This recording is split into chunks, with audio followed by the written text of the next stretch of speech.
Bienvenidos a nuestro curso virtual de Historia Universal para el nivel preuniversitario. Les saluda el profesor Andy Ortiz Tomasto.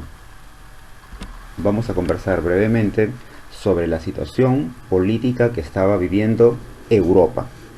Para eso tenemos que recordar nosotros el tema de la clase pasada, el cual fue la Ilustración. Este movimiento burgués en contra del antiguo régimen, en contra de la Iglesia Católica, que promueve el uso de la razón, el liberalismo acompañado del nacionalismo, está poco a poco calando en la mayor cantidad de personas, sobre todo en la burguesía, quienes ya amasaron gran fortuna durante la Edad Media y Moderna y ahora están tratando de conseguir el poder político. Vamos a ver entonces cómo se encontraba Europa en esta época. Comencemos con Francia, una de las potencias en Europa que estaba siendo gobernada por Luis XIV, el llamado Rey Sol, el personaje más representativo de lo que es un monarca absolutista, y que gracias a él Francia consiguió un desarrollo en la política, en la cultura y un desarrollo también militar. Luis XIV embellece las ciudades francesas, implementa un sistema de iluminación, jardines muy amplios, fomenta el arte y la cultura. Lamentablemente, al final de su gobierno, las campañas militares van a ser desfavorables para él, y a su muerte iniciaría pues el declive de Francia, ¿no? La decadencia francesa. Quien asume el cargo va a ser Luis XV, pero como es menor de edad, tiene que estar respaldado por un consejo al cual se le llama el Consejo de Regencia, que es en realidad los que van a gobernar, ¿no? Este Consejo de Regencia estaba liderado por Felipe II, el duque de Orleans. Y este Felipe quería hacerse con el poder político, es por eso que va a buscar una alianza con la aristocracia. Y ya te imaginarás entonces, a los problemas que ya tenía Francia luego del fallecimiento de Luis XIV, un conflicto político entre la aristocracia y la monarquía, el pueblo estaba pagando las consecuencias. Ya cuando Luis XV asume la mayoría de edad, le confía el poder al cardenal Fleury, quien trata de establecer cierta homogeneidad, darle estabilidad a Francia, pero la única solución para esta crisis económica que estaba viviendo era hacer reformas tributarias. Entonces Luis XV ya asume el cargo como monarca y establece pues esta reforma, que es que la aristocracia y la nobleza también paguen impuestos. Pero ellos se van a oponer rotundamente y lo van a acusar pues de corrupción, de una mala administración. Incluso los pensadores ilustrados van a criticar y cuestionar su gobierno a toda costa.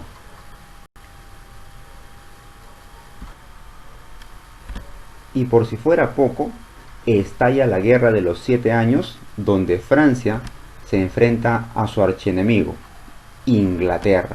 Esta guerra dura desde el año 1756 hasta el año 1763 y va a ser una derrota para Francia, que quedaría sumido en una profunda crisis económica, financiera. Tendría el desprestigio militar a nivel europeo, ha sido derrotado, e incluso a nivel político. Francia se ha quedado sin salida al mar, no tiene cómo expandirse territorialmente, no puede instaurarse sus colonias con normalidad, y es obligado a retirarse de Canadá y de la India. Por lo tanto, Inglaterra le ha arrebatado sus mercados.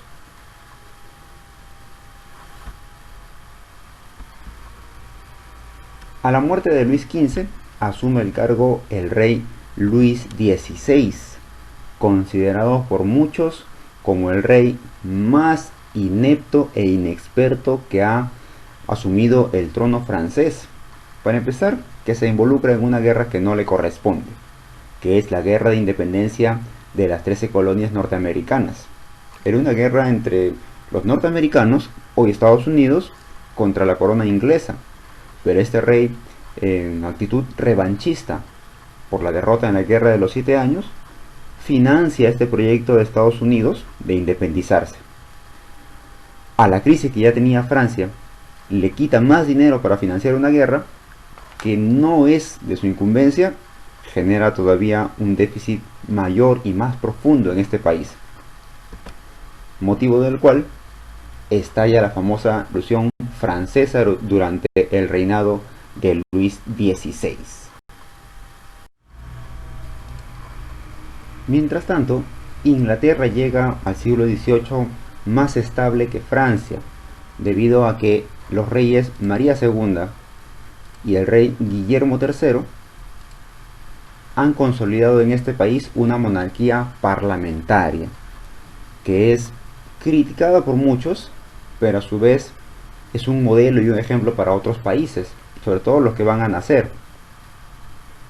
Luego asume el cargo Ana I de la dinastía Estuardo, quien no va a dejar herederos, pero en esta época ocurre, por ejemplo, la famosa creación del Reino Unido de Gran Bretaña, en una alianza entre Inglaterra y Escocia. Es durante ese reinado que ocurre también la Guerra de Sucesión Española, entre el año 1701 hasta el año 1713, donde en realidad pues el conflicto que era básicamente español, porque el rey Carlos II, llamado el Hechizado, no deja descendientes, y varias naciones, varias potencias van a querer instaurar a su rey ahí, y una de esas potencias es Francia, porque Felipe V, que es nieto de Luis XIV, va a tratar de asumir el trono, ¿no? Luis XIV trata de como sea de ponerlo en el trono español, y al final lo consigue, pero ¿a qué costo? Por ejemplo, Inglaterra se apodera de la zona de Gibraltar, pierde Francia sus dominios en Bélgica y en Italia, pero ha ganado un trono en España. Entonces, a partir de ahí, España deja de pertenecer a la dinastía Habsburgo y entra a una nueva dinastía gobernante, que es la dinastía de los Borbones. Como Ana I no deja descendientes, los príncipes electores designan como nuevo monarca a Jorge I de la dinastía Hannover, pero como es de descendencia alemana, no se preocupa mucho por los intereses de Inglaterra. Igual su sucesor, que es Jorge II. En esta época inicia la Guerra de los 7 años y la concluirá el rey Jorge III, que muchos alegan que tenía problemas mentales, ¿no?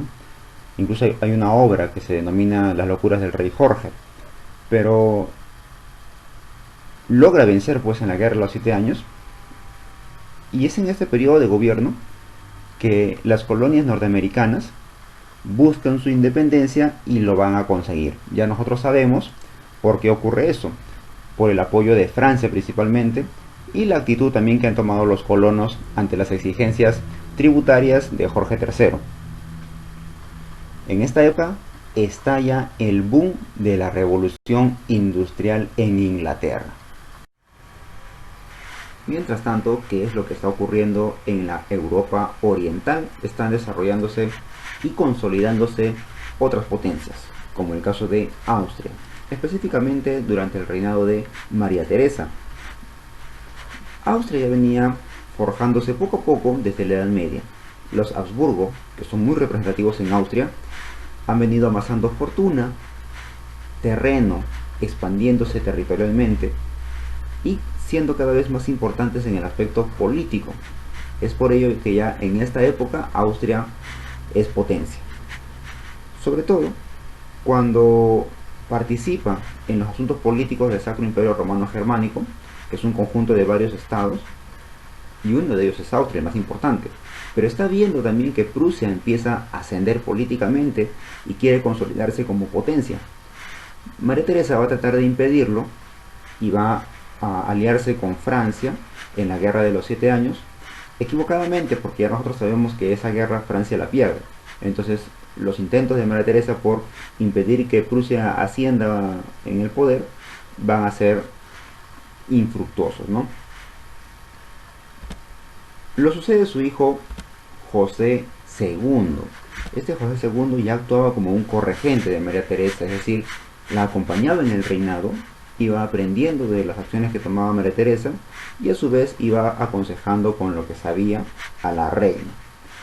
Trató de ser bastante absolutista, pero va a tener muchos detractores, sobre todo los pensadores ilustrados, aquellas personas que ya se han nutrido con las ideas de la ilustración Por lo tanto, José II va a optar por cambiar su forma de gobierno, adoptando estas ideas de la Ilustración. A esa forma de gobierno se le llama despotismo ilustrado. Un claro ejemplo lo vemos cuando somete a la Iglesia a la voluntad del poderío político austriaco. El otro caso lo vamos a encontrar en Prusia, que es una monarquía que ya empieza a consolidarse en esta época. Sus antecedentes lo vamos a encontrar en el Sacro Imperio Romano Germánico, cuando el emperador Leopoldo solicita apoyo a los diferentes estados que conforman el Sacro Imperio para participar en la Guerra de Sucesión Española. Es así que Federico Guillermo le ofrece el apoyo a cambio de que lo nombre rey de Prusia. A él se le va a llamar como el rey sargento por las características militares que definían su forma de gobierno. Las obras más representativas las va a tener su hijo, Federico II, llamado el Grande. ¿Por qué se le llama así? Porque era un buen estratega, un buen militar, amante de la literatura, de la música, de la filosofía, y él va a representar el modelo, el ideal exacto de lo que es el despotismo ilustrado.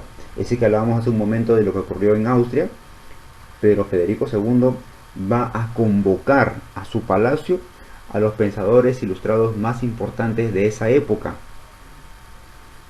En ese palacio debatían ideas, cuestionaban formas de gobierno, opinaban, daban mejoras para la forma de gobernar, y Federico II va a aplicar ese despotismo ilustrado en su país. Le va a tocar afrontar, por ejemplo, la Guerra de los 7 años junto a Inglaterra, y va a salir victorioso. Ha derrotado a Francia y ha derrotado a Austria, y aprovecha un caos que está viviendo Polonia para tomar posesión de parte de su territorio, a lo que se conoce como el reparto de Polonia entre Austria, Prusia y el Imperio Ruso. A la muerte de Federico II, Prusia ya es una potencia consolidada.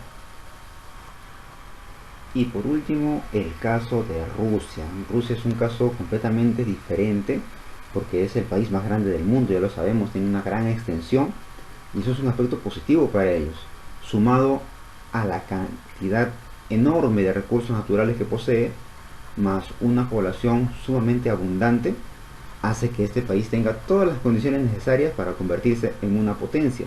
Si bien es cierto, han sufrido constantemente las invasiones asiáticas de forma violenta, incluso con la caída del Imperio Bizantino, pues tienen un desarrollo diferente al que se vive en Europa occidental. Incluso la religión es diferente. Los rusos no tienen mucha influencia de la cultura grecorromana, tienen otro tipo de cultura, otro tipo de formación, hasta que llega al poder Pedro I, quien radicalmente busca técnicos que cambien esa situación de Rusia. De lo contrario, pues sabes que con el paso del tiempo Rusia puede ser invadida por estas potencias que están siendo Francia, Inglaterra, Austria o Prusia, y pasa de ser un simple estado de Moscovia a desarrollarse como imperio, el gran imperio ruso. Pedro I entonces comienza la occidentalización de Rusia, y una guerra contra Suecia lo convierte en visible ante los ojos del mundo. ¿Por qué? Porque hasta esta época pues Rusia pasaba como un país atrasado económicamente y políticamente, pero cuando se enfrenta a Suecia lo derrota y le quita territorio. Es más, en sus territorios instaura la nueva capital, que es San Petersburgo. Todo el mundo se queda pues asombrado de esta situación. Los sucesores van a tratar de consolidar esta hazaña, y no es hasta que llega Catalina II al poder quien va a instaurar un despotismo ilustrado, característico de esta época en la zona oriental de Europa, donde va a tratar de instaurar reformas que mejoren la forma de vida de los campesinos, aunque se gane pues el prestigio y enemistad con la aristocracia. Esta Catalina II, curiosamente, pues compartía cartas e información con los pensadores ilustrados más importantes de la época, el mismo Voltaire y Diderot, va a tratar de copiar la cultura francesa, admiraba la cultura de Francia y va a tratar de instaurar lo mismo en Rusia. Va a ser tan importante al final que participa también en el reparto de Polonia. Incluso llega a tener un ejército tan poderoso que logra frenar el avance de la Revolución Francesa. Primera pregunta de nuestra autoevaluación nos dice: ¿quién gobernaba Francia cuando estalla la revolución? Estamos hablando de la Revolución Francesa y es uno de los reyes que no tuvo mucha capacidad política. Estamos hablando de Luis XVI. La pregunta número 2 nos dice: las monarquías de Europa Oriental como Austria, Prusia y Rusia tuvieron una forma de gobierno conocida como... Bueno, recuerda que ellos se rodearon de pensadores ilustrados que se basaban en la razón. A eso se le llamó el despotismo ilustrado, cuyo lema es todo para el pueblo, pero sin el pueblo.